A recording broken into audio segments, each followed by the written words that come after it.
We're sitting and watching and waiting, anticipating. We're gonna learn the present continuous today. Oh yeah!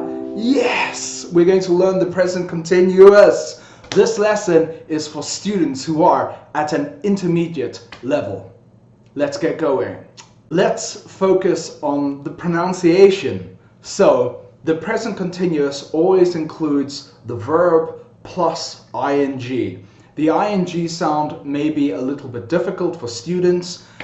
Repeat after me. Can you say walking, walking, running, running, singing, singing? It's this ing sound. In my experience as an English teacher, students normally cut the ing sound short, so they'd go like walking, almost like a glottal stop. Or in some cases, instead of pronouncing the G at the end, they really pronounce a K. So they'd say something like walking, walking. So in English it's walking, walking. So it may be a little bit longer than you think it is. This sound is voiced. Your tongue closes the back of your mouth and you can actually feel the sound in your nose. Can you go ing, ing, feel ing. Let's look at the structure of the present continuous for positive sentences. It's actually really easy. So it's subject plus the verb to be plus verb and ing. For example, I am sitting. You are watching. We are listening. Someone is walking their dog. So that's the form of the present continuous in the positive. If you want to make a question with the present continuous, it's rather easy.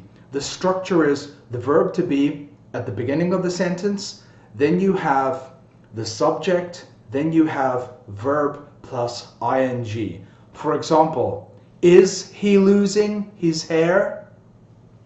Are they walking the dog? Is the student listening to the teacher?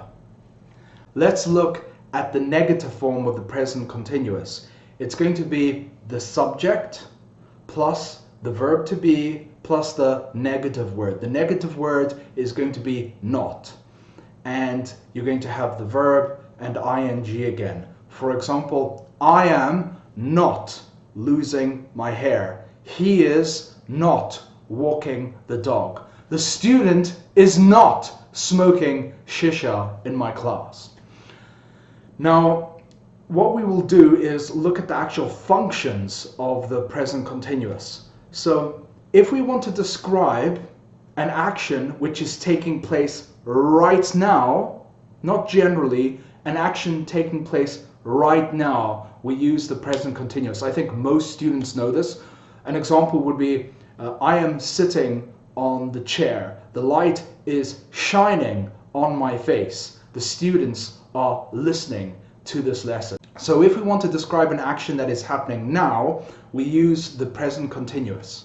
Secondly, we use the present continuous when we want to talk about a temporary situation.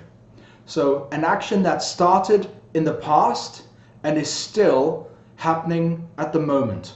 For example, John is studying computer science at university. So this means John started studying at university a while ago and currently he's still a student at the university. However, John will graduate in the future, so his time is temporary. A further example could be, I am reading The Great Gatsby at the moment. It means I started reading the book, I am still going through the book, and in the future I will complete this action. So it's a temporary action. Thirdly, we can use the present continuous with adverbs to show habits. And these are habits which we consider to be bad. For example, John is always talking during my lesson. Mary is frequently drinking too much at the parties. John is constantly eating at Burger King.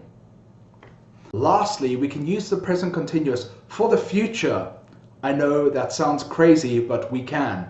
If we know we will be doing an action in the very near future, in English, we can use the present continuous. For example, I am going to the doctor after I finish work. The president is meeting the famous singer tomorrow in the square. I am visiting the hospital after school. Thank you, friends. If you enjoyed the lesson, please subscribe, share with your friends, and let's sing together. No, I can't stop loving you. No, I can't stop loving you. Yeah. Bananas for me, bananas for you, bananas for everyone. Go!